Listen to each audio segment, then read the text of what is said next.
Welcome to today's episode of the Toronto Real Estate Podcast.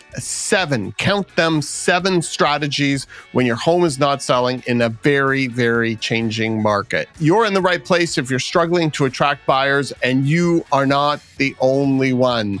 There's a lot of you out there. So we're going to start exploring tactical, practical tactics that can revitalize your listing and help seal the deal in today's very, very, very unpredictable market. So let's get started. My name is Ralph Fox, and I am the broker of record and co-founder of Fox Marin. And I have my partner in crime here, Kori Marin, who is also a co-founder at Fox Marin and head of marketing. So this will be a real interesting conversation because there's a lot of different things at play that we can take a deep dive into. Kori? Love that we are exploring this topic today. This is very timely for our sellers out there. You are not the only ones. No. But I think that we are going to reveal 7 things that could be super helpful to you in your process, things you might not have thought about so that you can see your property sold in a market that's so unpredictable. Every price point, every asset class, every location is being affected by this right now. So I don't want you to feel like this is a personal thing. This is not just happening to you. It's very lukewarm out there. So let's dive into these 7 strategies, and hopefully 1 or 2 of them will get you across the finish line. Absolutely. And one of the things, Kori, that you said, you are not or feeling very lonely. It feels so lonely when you're on the market and no one's coming to see your property. So it's really good to know that there's a lot of people out there dealing with the same. And so knowing that you're not alone is the first step, and knowing that there are remedies. We're here to help, or at least give you some type of go forward strategy or ideas that perhaps you could implement, or things you could be thinking about if you're going to market, because it is not a fun time for once to be selling a property in Toronto real estate. It sounds like a group therapy session to me. It really is, actually. It really is. And some of our team meetings really are group therapy sessions. Yes. Because it's not a market for the faint of heart. That is for sure. So we've broken this down into 7 points. So the first one is pricing, realistic pricing. So Kori, aside from being the Fox Marin marketing guru, you also somehow happen to be the Fox Marin pricing guru. So let's talk about pricing. Your property's on the market. It's not selling. What things from a pricing standpoint should you be thinking of? All things being equal, meaning that you're marketed to the highest threshold for your property, or its highest and best is being shown. You really, really are doing all of the things right fundamentally, and yet people aren't coming to see your property. So obviously now it's time to look at pricing. So what do you do? Okay, well, I think this is probably the biggest thing you can chew on when your property is not selling.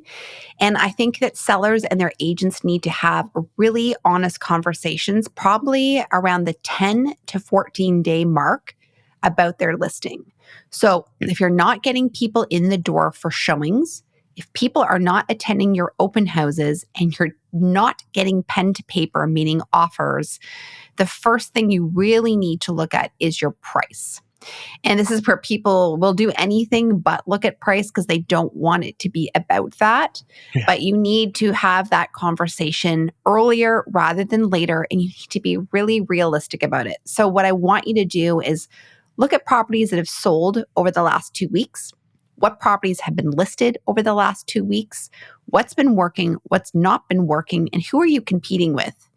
And this is going to give you a nice petri dish for your conversation to have with your agent. And you need to dive deep and be like, am I ready to make a significant cut off the list price? And so when people say they need to do a price reduction, we're not talking about slivering off $5,000 off the list price. You want to make a dent in the list price enough for buyers to potentially move into action, for agents to potentially notice your property, and for people to make an active strategic chess move about your property. So we want you to be thinking about a couple things beyond the items that I just mentioned. I want you to think about people's search parameters, how they're searching, what those search ranges look like. What are people's cap in that price bracket, in that area, in that location? What are they looking up to? So I want you to think about that with your price. I also want you to give yourself some room to negotiate down still, because if you're not selling in the first week or so, likely you're going to be negotiating with buyers one-on-one. And buyers in this market right now, they want a deal. They want to feel like they're the winners. So along with a strategic price reduction, I want you to also give yourself still some room to be able to negotiate down, because I guarantee the buyers are going to come in even lower than your revised list price. Something to pay attention to as well is when you do a price reduction, or we like to say a price improvement around these parts, is this will re-trigger MLS to send out your property to anyone searching in your search parameters. So this gives another opportunity for your listing to be revitalized and pushed out to anyone searching in that area or asset class.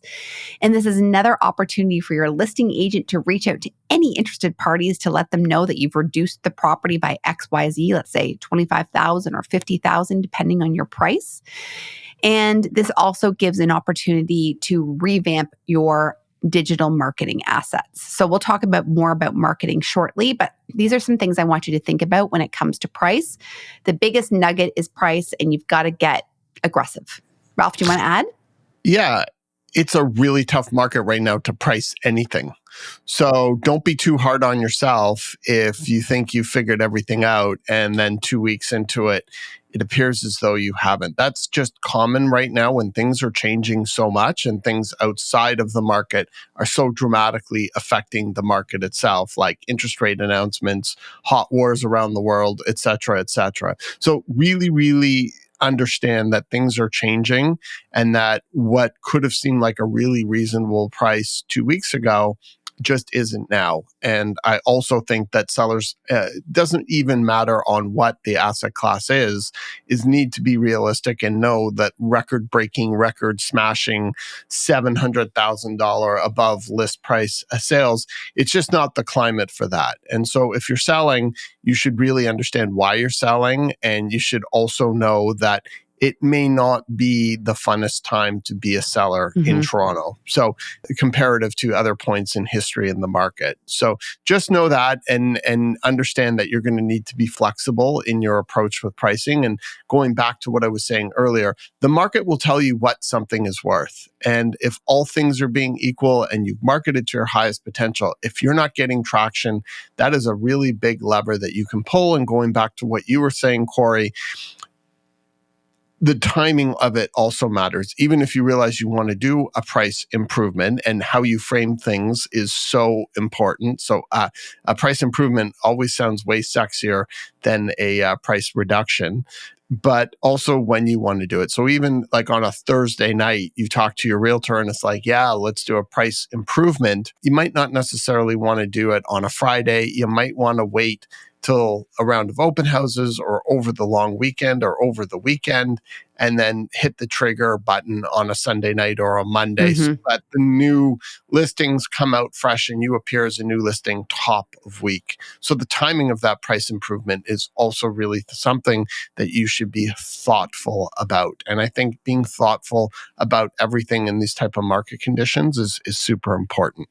And then one last thing to add about pricing, because it's such a huge component of this whole strategy. It is the biggest one, is every time you make a change to your listing, the changes are recorded in the history of your address or MLS number. So if you're going to be making multiple price reductions, for example, like you're worried, I don't want to go too much, and you do like you sliver off 5,000 and then the next week you sliver off another 5,000, you're going to, on the back end of MLS, and I believe you can see this on some search apps like House Sigma, you're going to start to look like you're almost self-sabotaging yourself or stigmatizing your own property by doing things in small increments like that, because you're just going to see slight price reductions, slight price reductions, slight price. You want to go like take a big chunk out of it and do it in one slash versus doing like multiple small increments, because you're going to stigmatize yourself. And you're going to look at that history if you're a potential buyer or agent and be like, oh my gosh, this person's a crazy person. Yes, totally. Sometimes when they do it or too far extremes, like they have it at one price, then they drop it by 200,000, then they hold off on offers, then it doesn't sell, then they come back at an even higher price than the original price.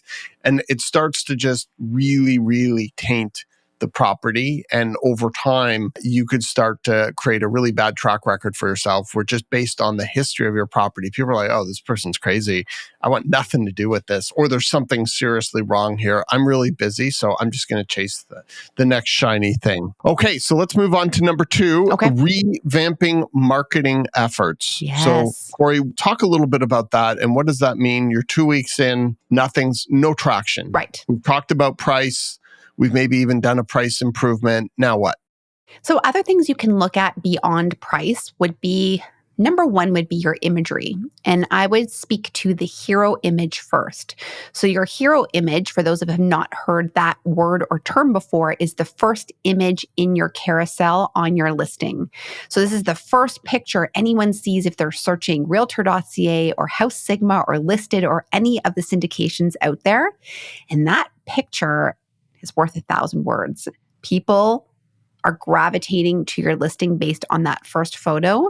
And that first photo is what encourages them to explore more about your property, whether that's diving into the description, looking at the location, or sending the listing to their realtor as examples. So if we're not getting traction on the listing beyond the price, one thing I really want you to consider doing with your agent is flipping around the photos. Shake it up. They're not resonating with people for whatever reason. Perhaps you have the exterior image of your condo building, which could not be more boring. Maybe you should showcase your first image should be a picture of your beautiful kitchen or your beautiful view that you have. Or if you have a house, this gorgeous living space with chevron flooring, whatever it is, make that first hero image flip to something new, maybe something a bit more inspired, and then I would rearrange the rest of the photos accordingly as well. This is going to shake up the listing and make people feel like it feels new again, not like, oh God, this listing again, as they are searching through an endless scroll of opportunities out there. Other things you can do would be change your description. So I think a lot of people overlook how important the description or the copywriting for your listing actually is. But we've sold properties based on the description. In fact, we just did. So a buyer saw the description. He found it to be kind of inspired and interesting and made him curious about the property, enough so that he went to see the property, bid on the property, and then won in the bidding war on that property based on the description alone. So if you're not getting traction, revisit your copywriting. Maybe shake that up as well. Address anything else that you can add to it. Where can you add value about this property? Where could you showcase the fact that this property could be compliant for a laneway house? Perhaps you could add a garden suite. Perhaps you don't have parking for this particular property, this freehold, but there's street parking permits available. So mention that in the description. And then be imaginative and creative here. So I think description is something else you should really go back and look at. Make sure all your details are correct. And then also, even the room descriptions, I think it's worth changing those around. Anything you can do when it comes to this part of your marketing materials to keep it fresh and top of mind for people is key. Awesome. Okay, let's move on to number 3. And this is a real important one. And there's nothing worse, and I've experienced it myself. I've experienced it with clients. When you walk into a property and it's been on the market for 30 days, 40 days, and it just feels stale. Oh, yeah. There's like dead flowers. There's boot marks on the ground. All the lights just are turned off. Some of the furniture's been moved around, and it just has a complete dead energy to it. Maybe there's a smell coming out of the kitchen.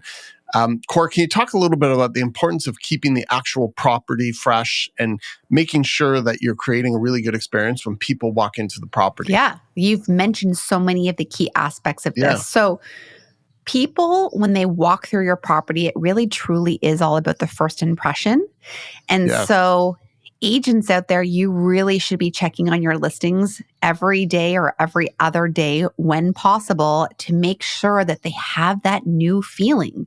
So nothing is more distracting, both visually and then energetically as well, when you walk through a property and there are dead flowers in the vase and the pollen is sitting on the table and the leaves are on the ground, and you can tell no one's been there for a couple of days or perhaps a month.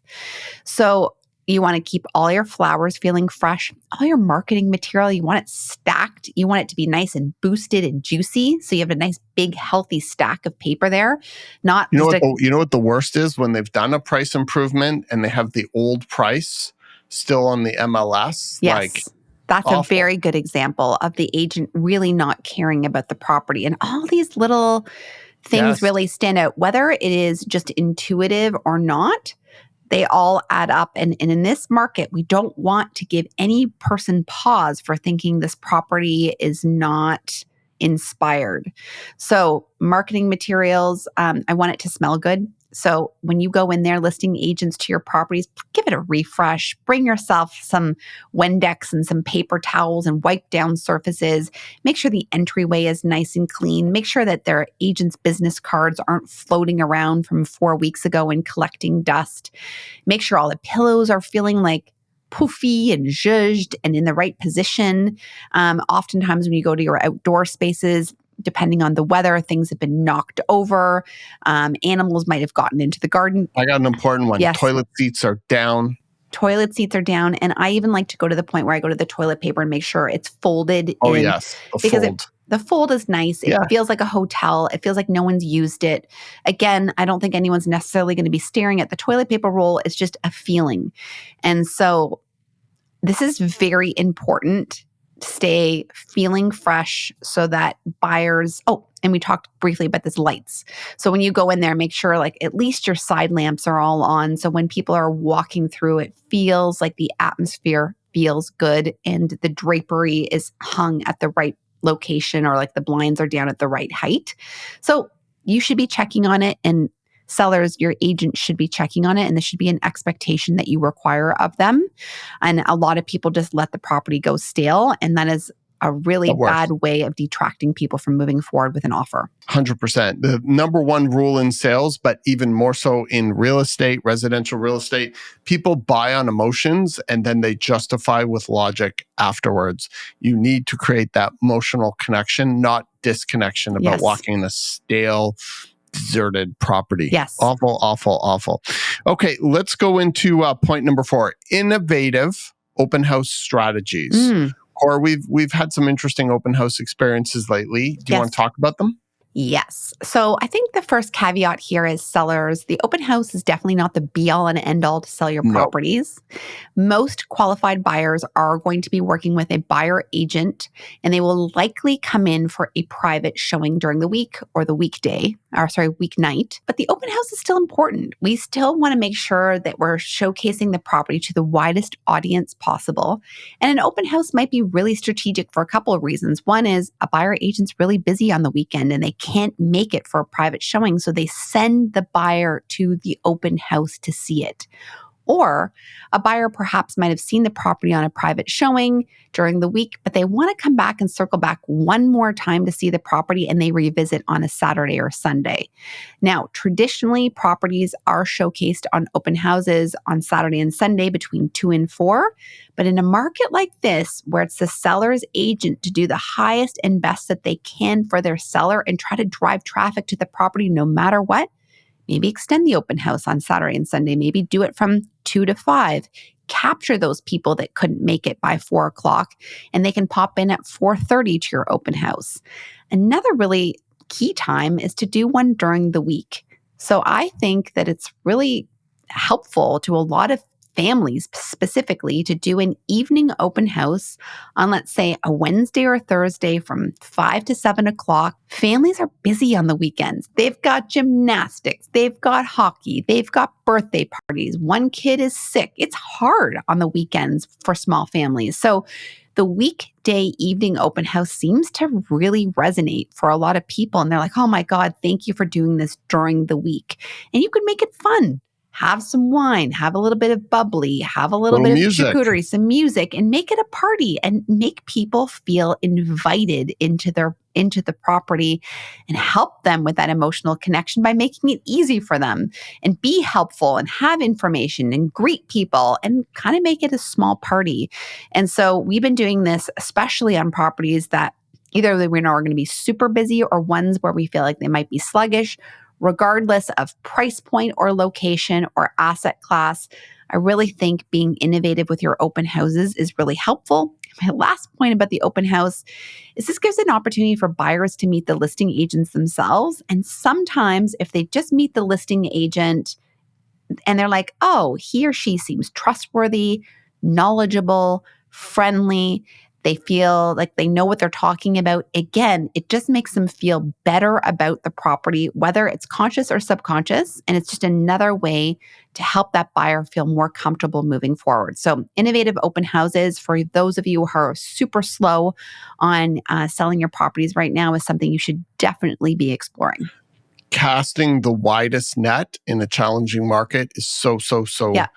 important. So, and sales is a contact sport, as they say. And so the more people you're connecting with, the better. So that's definitely an interesting point that not a lot of people are really thinking about right now, because everybody thinks about digital and online, which does bring us to our next point, being digital and online advertising. Cor, we are the biggest believers in the importance of digital and online marketing. Yes. And it's something that you focus a lot of your time and attention to on the Fox Marin brand.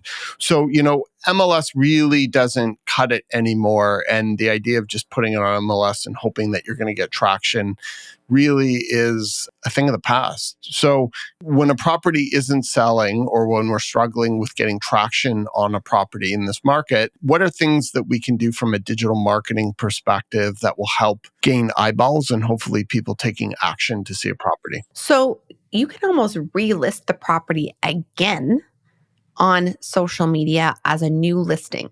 So, for example, when we first launch a property, obviously we're going to capitalize on all these awesome tools like Instagram and YouTube and Facebook and LinkedIn. And we're going to launch that property at the initial list price. And then we always at Fox Marin put money behind all of our sponsored advertising so that it reaches the widest audience. But after a week or two, the property hasn't sold. And now that property is probably fourth or fifth row on the grid. People are not seeing it on their Facebook feeds anymore. Again, it's almost like it's collected dust on its own versus the same feeling of walking through the property and it feeling stale. Your digital marketing gets stale too. Yep. So we almost want to re-trigger it as if it's brand new. So for example, today, after we finish the podcast, we're actually relaunching a property. I'm actually going to start from the beginning all over again. And I'm going to look at the photos that we first got from the editor, and I'm going to decide on a whole new carousel. Which pictures can I insert? Which one should I take away? How can I tell this story in a new way? So it's going to look different on the MLS and all the syndications, but I'm going to do the same project for social media. And I'm going to relaunch it as if it's a brand new listing, brand new price, switch up the description, switch out that hero shot, change the images, and then I'm going to put money behind the digital ads because I want as many eyeballs on that property as is possible because it only takes one buyer. And then we're really going to focus on the analytics of all of this as well. So what's working? Some properties do really well on Facebook. Some properties do amazing on Instagram. How well is the reel doing? And reels are getting more and more prioritized than everything. So we want to make sure there's lots of juicy dollars behind your reels. And then we're going to pay attention to who's liking it, what are the comments, what's the engagement, and more importantly, is it getting forwarded to other people? And that forward is really important to me. It means that people, A, like the property, and also are they sharing it with their parents, who could be the bank of mom and dad? Are they sharing it with their agent? Are they sharing it with a friend who's looking in the area? We really want to see those shares. That's a really, really important metric for us to be paying attention to. But we want your digital presence to feel just as fresh as the property does in person. Awesome, awesome, awesome. Okay, so moving right along, we are now at number 6. Okay. Strategic pivoting. So Ooh. there's the old saying, the definition of insanity is doing the same thing over and over and hope for a different result. And Mm-hmm. so if you're coming out online and you're coming out to market with a strategy and you're now, let's say, a month on the market, you're just getting zero traction, you're doing all the right things, you've even done a price improvement. Like, what are some other things to be thinking about, Kori, at this point in time that could pivot to shake things up, knowing that what you're doing for whatever reason isn't or hasn't worked up until this point in time?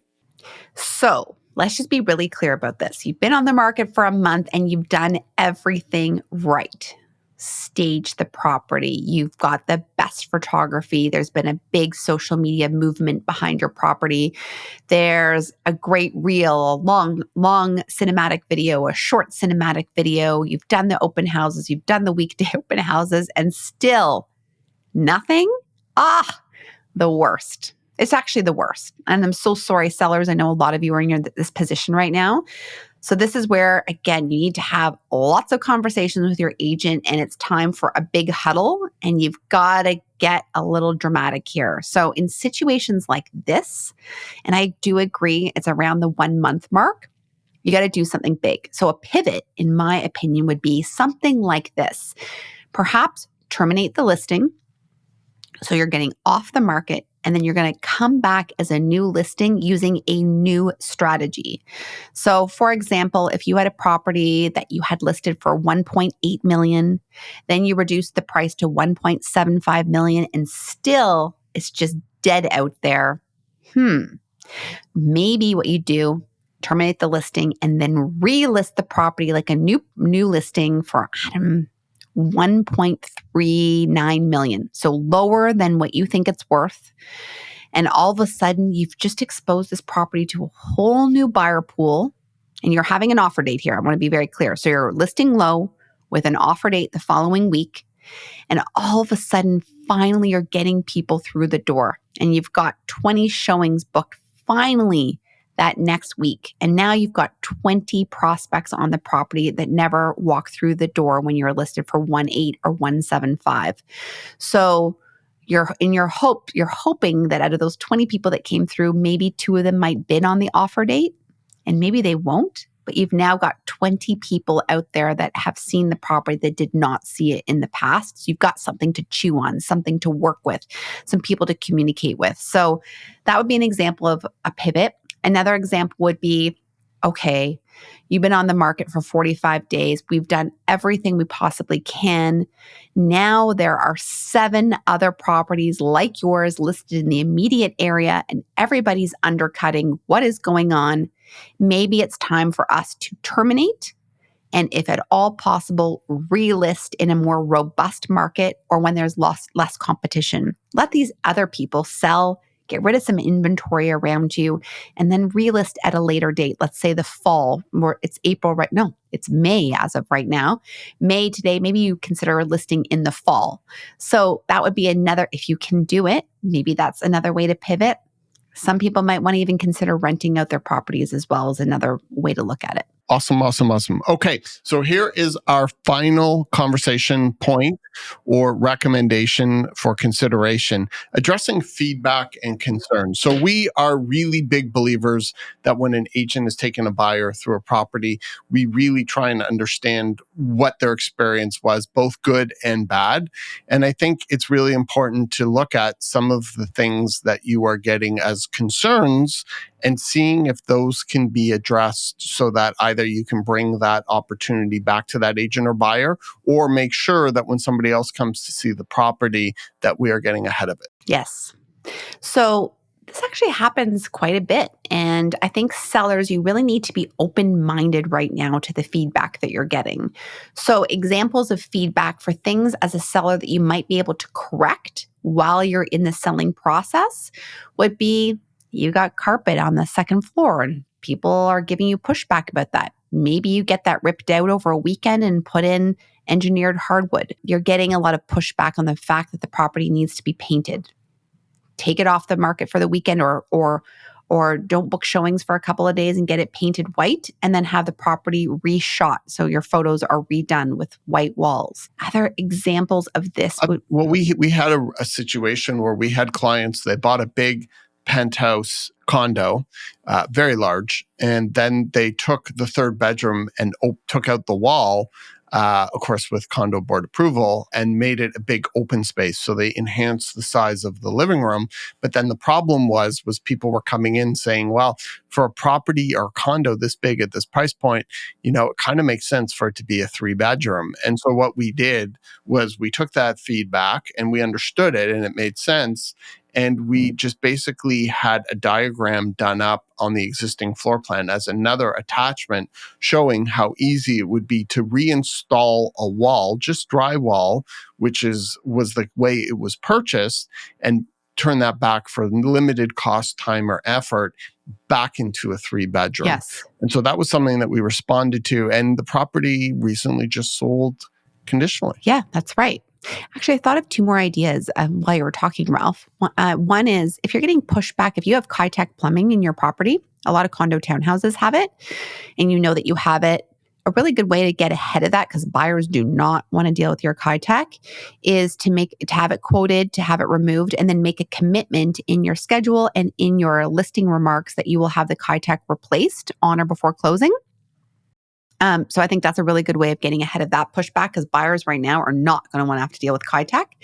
And another thing buyers don't want to deal with is your rental items. So if you rent out your furnace, your air conditioner, first of all, those contracts are insane. Don't do it. Don't do it. But a really good way of getting ahead of that is to commit in your listing and in your schedules that you as the seller will buy out those contracts in advance of closing.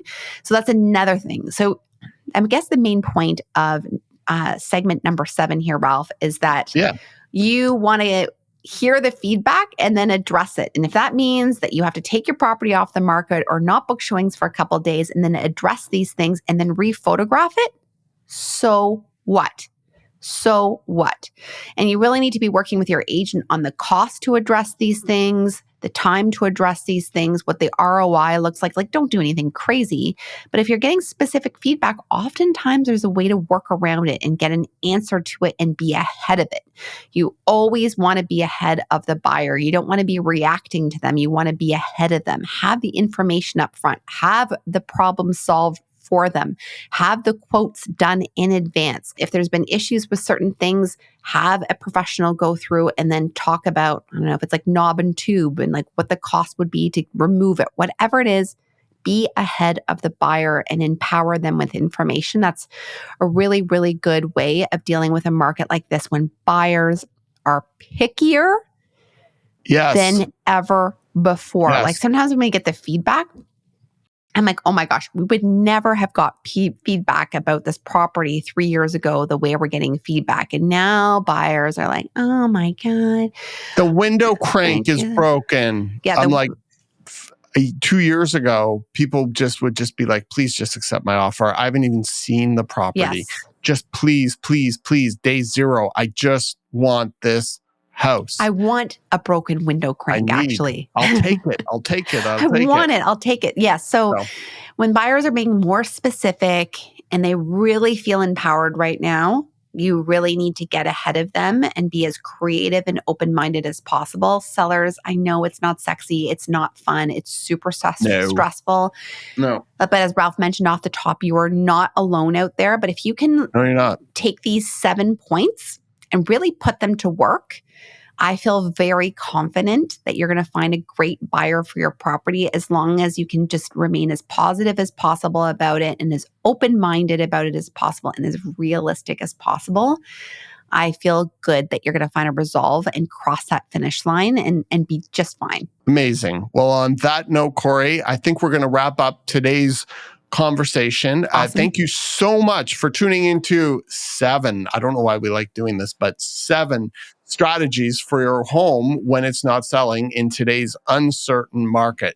We hope these insights inspire you to refresh your approach and finally get that sold sign up. Implement these tips and watch your listings move from stagnant to sold. Until next time, happy selling. And please, please, please don't forget to like, subscribe, or comment if it's constructive down below. Kori, what do you have to say to end us off? I always like to remind everyone to contact us anytime because we're super nice around these parts at Fox Marin. Thank you so much, Ralph, for the conversation. I know that you and I have been having these conversations every day with our sellers. So I hope that there are some great takeaways there for sellers out there and their agents. Let's get this done. Guys, we need to see those interest rates drop. Let's move that needle. Let's go. Let's do it. Thank you so much for tuning in. Thanks so much, everyone. Bye.